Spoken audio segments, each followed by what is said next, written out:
clay bar na gamit sa kotse?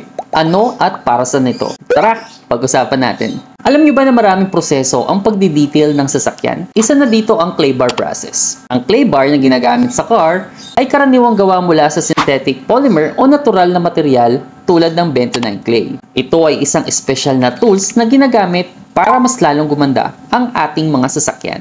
Ano nga ba ang mga kayang gawin nito sa kotse mo? Number 1, removes contaminants. Ang isang clay bar ay mahusay na gamitin upang alisin ang mga contaminants mula sa pintura ng iyong sasakyan.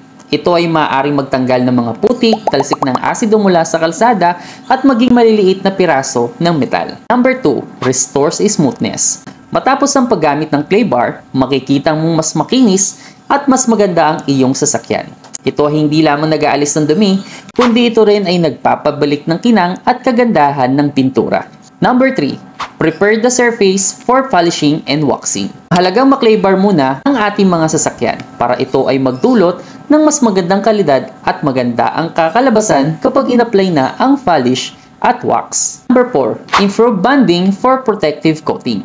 Mahalaga ang clay bar process pag maglalagay ng protective coating dahil mas kumakapit at nagiging epektibo at tumataas ang kalidad ng mga ito. Kaya naman dito sa 15M ay ginagamitan din namin ng clay bar ang mga sasakyan na ginagawa namin dito. Kaya mas lalong gumaganda at kumikinis ito.